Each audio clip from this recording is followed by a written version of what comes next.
कहानी की शुरुआत में हम एक लेडी मैरी और दो बच्चे को देखते हैं जो उन्हें समझा रही होती है कि हम कुछ ही पलों में नदी की तरफ जाएंगे। हमारी आंखों पर एक पट्टी बंधी हुई होगी, पर हमें याद रहे कि इन पट्टी को अपने आंखों से नहीं हटाना है। अगर हमने पट्टी को हटा दिया तो हम सभी मारे जाएंगे। इसके बाद वे एक रस्सी के सहारे नदी में लगी एक बोट के पास पहुंचते हैं और उसमें बैठकर जाने लगते हैं। इसके बाद कहानी फ्लैशबैक होकर 5 साल पीछे जाती है। हम मैलरी को देखते हैं कि वह पेंटिंग बना रही है। तभी उसकी सिस्टर उसके पास आती है और उसे टीवी को ऑन करने के लिए कहती है। रसिया के लोग किसी खतरनाक बीमारी की वजह से आपस में ही लड़कर मारे जा रहे हैं। इसके बाद मैलरी और उसकी सिस्टर हॉस्पिटल चले जाते हैं। दरअसल मैलरी प्रेग्नेंट होती है। जब वह हॉस्पिटल से निकल रहे होते हैं तो मैलरी की नजर एक लड़की पर जाती है जो अपने सिर को दीवार से मारकर खुद को जख्मी कर रही थी।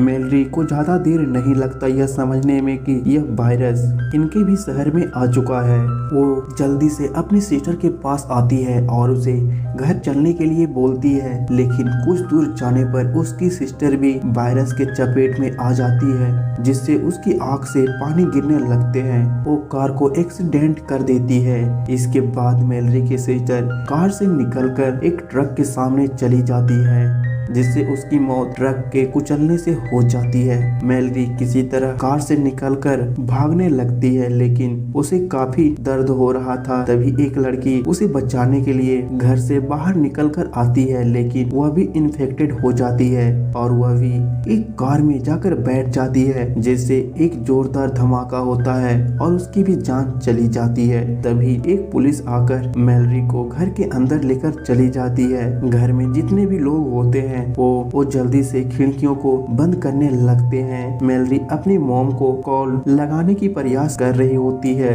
यह जानने के लिए कि वह अब जिंदा है भी या नहीं, लेकिन उसका कॉल नहीं लग पा रहा था क्योंकि उस जगह के नेटवर्क भी अब बंद हो चुके थे।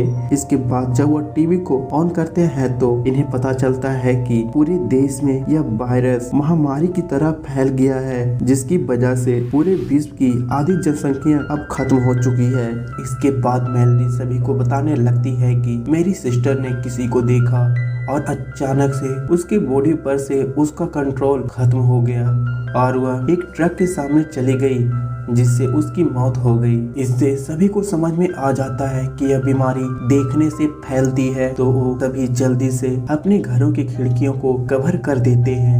अब इसी तरह कुछ दिन बीत चुके थे तो एक और लड़की इनके दरवाजे पर आती है। वो भी कुछ ही महीनों में मां बनने वाली होती है, तो टॉम उसे घर के अंदर लेकर चला आता है।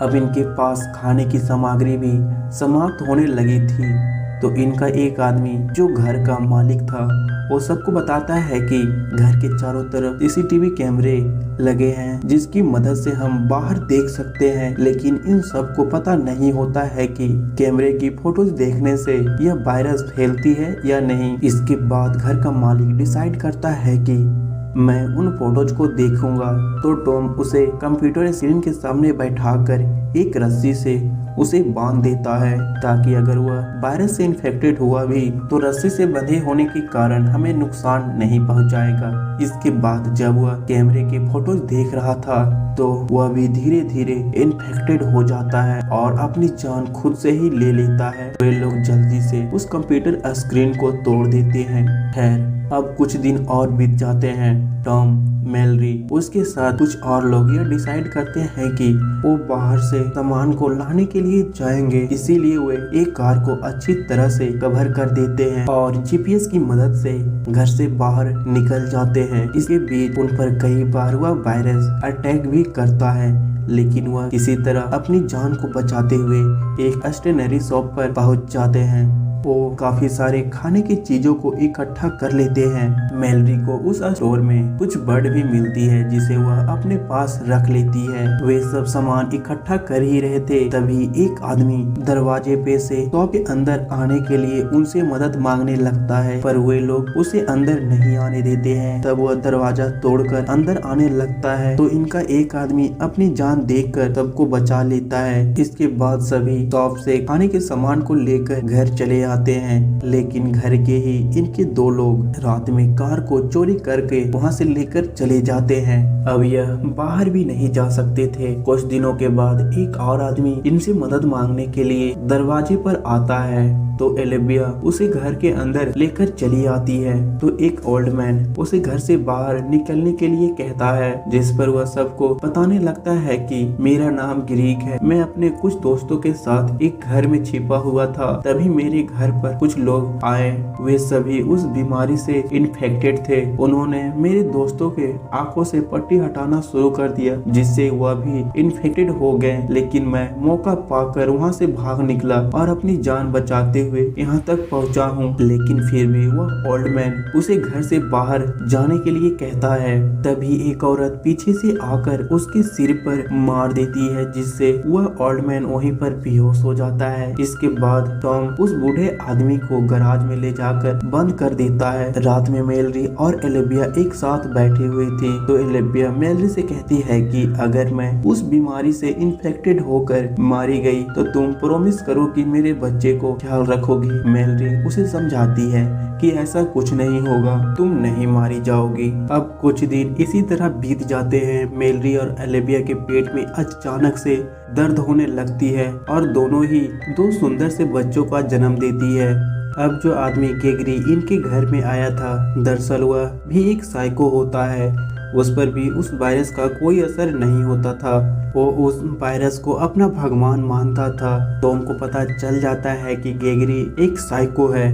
वो उसे रोकने के लिए उसके पास जाता है, लेकिन गेगरी टॉम को मारकर बेहोश कर देता है। इसके बाद वे मेलरी और ओलिविया के पास जाता है। वो उस कमरे के लगी पेपर को हटाने लगता है, जिससे ओलिविया और वह बाहर देख लेती है, जिससे वह भी इन्फेक्टेड होकर वायरस के काबू में आ जाती है और वह विंडो से कूदकर खुद की जान दे देती है। गेगरी उस ओल्ड औरत को भी जान से मार देता है। तभी वहाँ पर वो ओल्ड मैन आ जाता है और गेगरी को शूट करने लगता है, लेकिन उसकी आंख बंद होने के कारण उसका निशाना सही से नहीं लग रहा था, जिससे वह भी मारा जाता है। तब तक टॉम को भी होश आ चुका था। वो गेगरी को गन से शूट करके जान से मार देता है। इसके बाद मेलरी और टॉम कहीं दूर जंगल में जाकर उन बच्चों को पालने लगते हैं और इसी तरह 5 साल बीत चुके थे। दोनों बच्चे भी अब बड़े हो चुके थे। मेलरी उन बच्चों को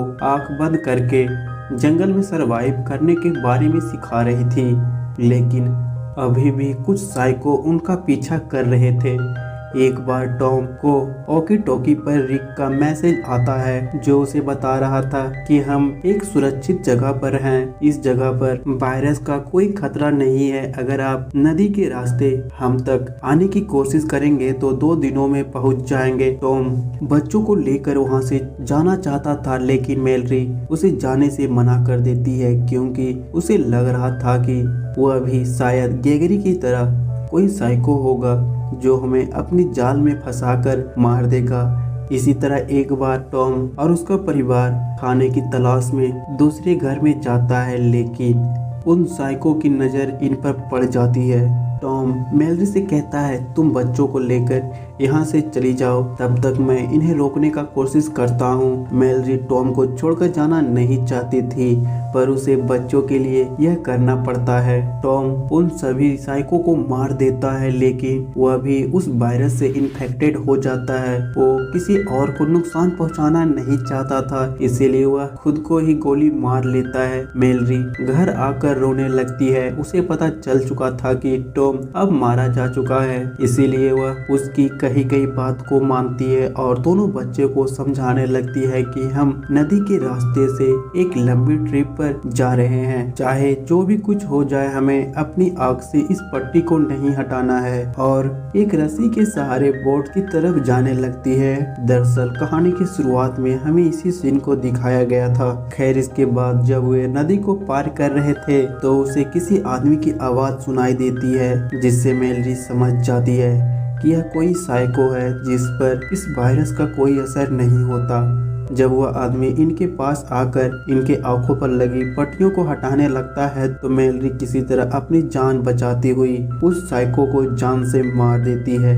और आगे बढ़ने लगती है। अब उन्हें घर से निकले हुए काफी समय बीत चुका था। उनके पास अब खाना भी समाप्त हो चुका था। वो बोट को किनारे पर लगाकर एक घर की तरफ जाती है। उसने अपने बच्चों को समझा दिया था कि मैं जब तक आ ना जाऊं तुम इस बोट से नीचे मत उतरना। मेलरी जब खाना लेकर आ रही थी तो वायरस इस पर अटैक कर देता है। तो मेलरी उसे गन से शूट करने लगती है, लेकिन गोलियों की कोई असर उस पर नहीं होती।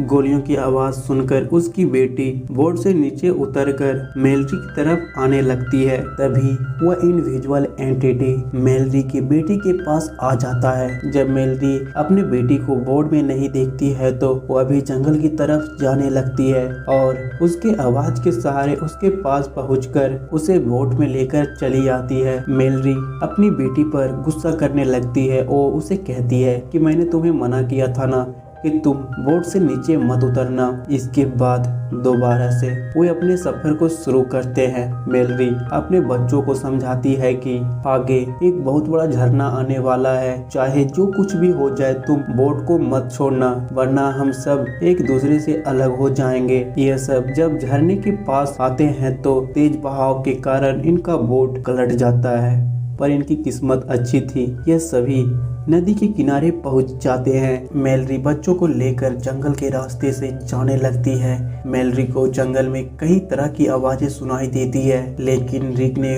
उसे बता दिया था कि अगर तुम्हें पंछियों की आवाज सुनाई दे तो तुम समझ जाना कि अपने मंजिल के काफी ज्यादा करीब हो। इसीलिए मेलरी को पता चल जाता है कि वह अब अपने मंजिल के काफी ज्यादा नजदीक है। तभी उसका पैर एक लकड़ी से टकरा जाता है और वह अपने बच्चों से दूर नीचे जा गिरती है। इसी बीच इनविजिबल एंटिटी भी इन पर अटैक कर देता है। मेलरी दोबारा से अपनी हिम्मत को जुटाकर उठ खड़ा होती है और वह अपने बच्चों के पास जाती है, पर उसकी बेटी उससे दूर चली गई थी, जिसे एंटिटी मेलरी का आवाज निकालकर उसे पट्टी को हटाने के लिए कह रहा था। तब तक मेलरी अपनी बेटी के पास पहुंचकर उसे बचा लेती है और वह दोबारा से आगे बढ़ने लगते हैं। लेकिन अब वह एंटिटी इनका पीछा करना नहीं छोड़ रहा था। तब तक मेलरी उस घर के पास पहुंच जाती है जहां से रिक ने उसे फोन किया था और उन सब की जान बच जाती है। घर के अंदर जाने पर मेलरी को कई सारे लोग मिलते हैं जो उस वायरस से बचे हुए थे। इसके बाद मेलरी उन पंछियों को आजाद कर देती है जिसे उसने शॉप से खरीदा था और अपने बच्चे को उस जगह पर अन्य बच्चों के साथ खेलने के लिए छोड़ देती है। और इसी सीन को दिखाते हुए यह कहानी समाप्त हो जाती है। अगर आपको कहानी पसंद आई हो तो चैनल को सब्सक्राइब और वीडियो को लाइक कर दें। मैं मिलता हूँ आपसे अगले वीडियो में। फिलहाल के लिए बाय बाय।